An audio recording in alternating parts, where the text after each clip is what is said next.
So here we have Chuyia Chia's exhibition, Man and Land. Chuyia, can you tell us about your exhibition?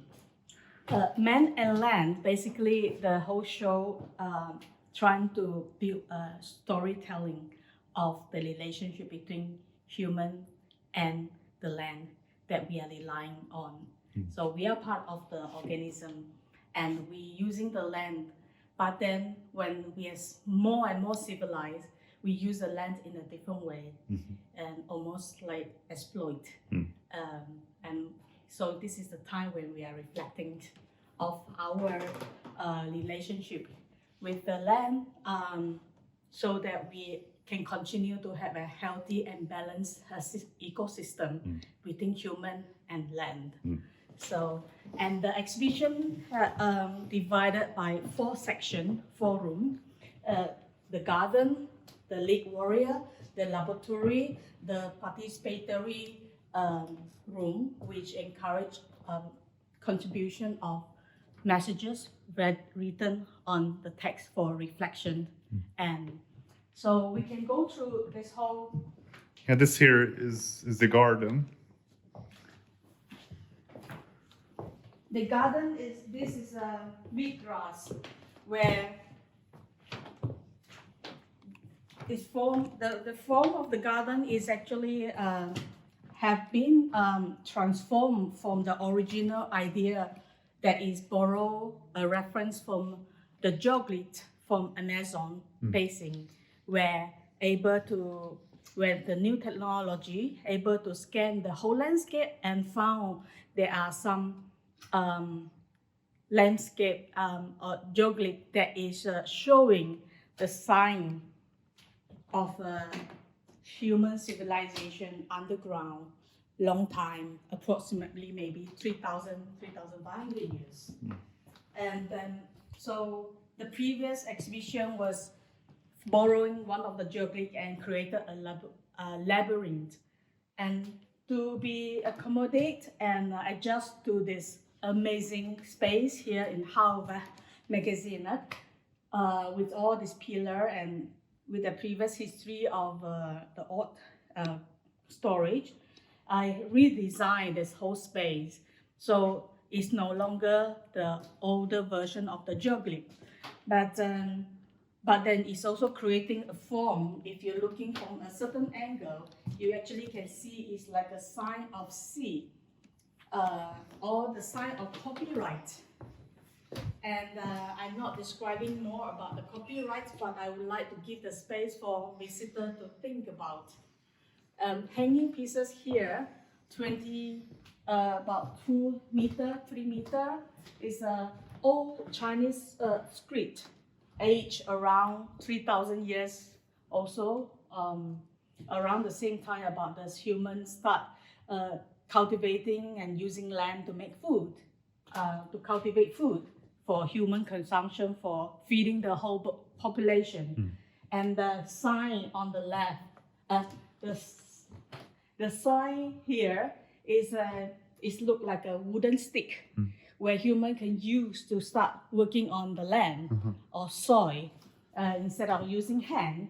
And then the sign over this side is a wheel or a water source where you can use underwater and watering the plant on the land. So both sides combined, it means plowing or cultivating, or if it's mixing with another words or another sign, it could also mean agriculture, which is more in a modern term. And so we can walk through the other side here. We see the brown color grass that haven't been cutting off, but form a beautiful waterfall as well, symbolically. And the garden, eventually, they will grow from seeding to the green stage, and eventually they will die off naturally. So within the period of the whole exhibition, eventually they will turn brown, like the hanging pieces here.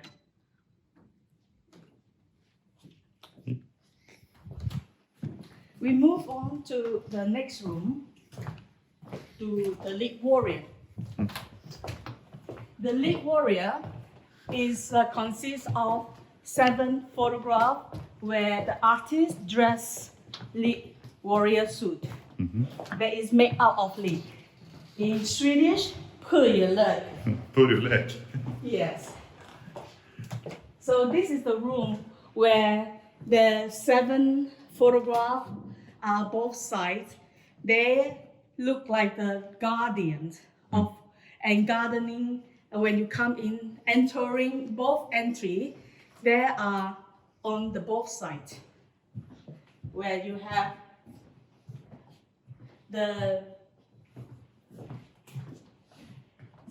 this photograph is taking the artist dressing with a handmade dry leek, posing symbolically like a warrior, a fighter, to fight for protecting the land or give the awareness to people to take care of the land. But instead of telling people taking care of the land, the artist using leek as a food material, making that is very healthy if you eat and consume. But then instead of just eating and build strengthen the immune system and strengthen the body health, artists use the food to knit something that can wear to protect the body. And the artists believe that instead of telling people to protect the body, we protect the human body, because what we are eating, what we're consuming is from the land. And if the land is polluted, the body is not healthy as well. So this is like a verse version. Then the warrior standing in front of different landscape that is including the wetland, the rainforest, the underwater, and the desert, and the bonnier, and Arctics, and the beach. In all of this different landscape is also meaning that the landscape of the temperature control of our earth. So this is so it's very important to have this awareness about our landscape in this earth.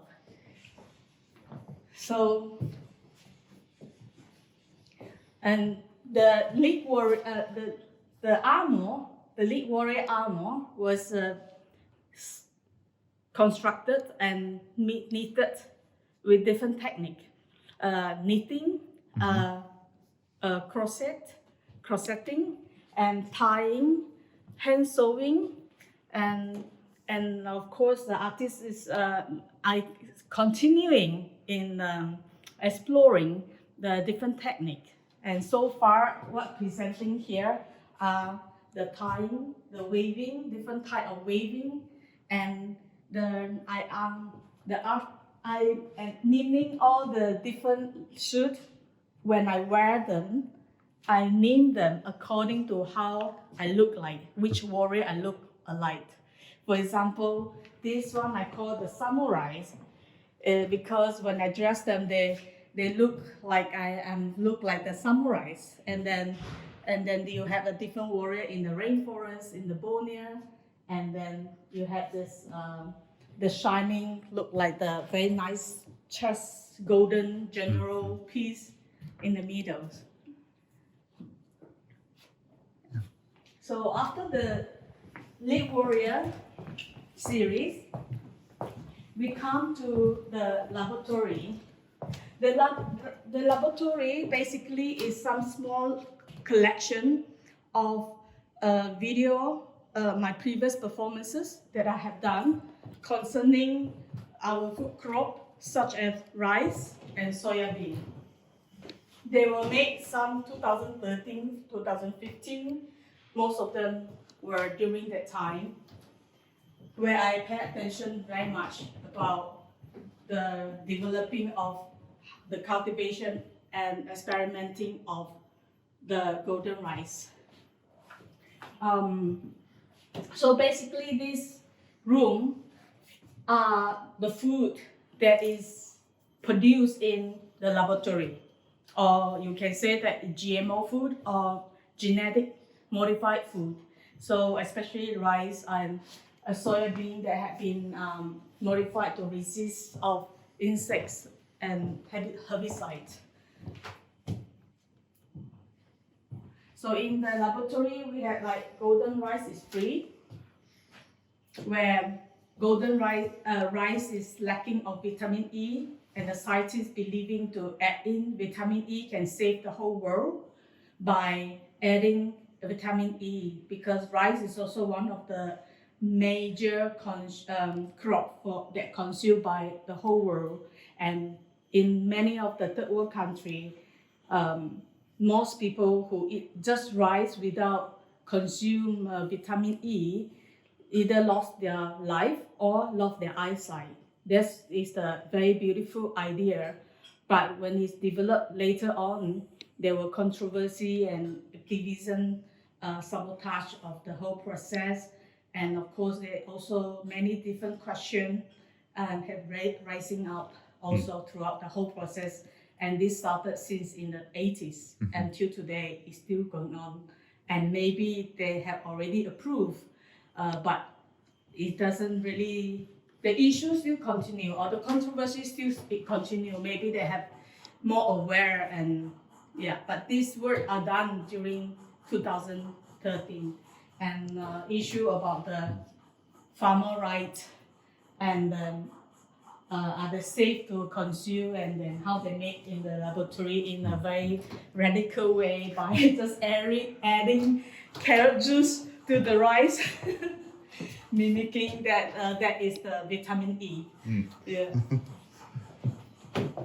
And throughout the whole exhibition, visitor will be able to digest the show and have their own idea and reflect themselves. So they come to the final room here, able to read other visitors' messages that already have left on the stone. And so the projector one here, and is a video where the artist's memory, nostalgia memory of the childhood where she come from. As a child, she often helped in the paddy field, where a field where rice growing.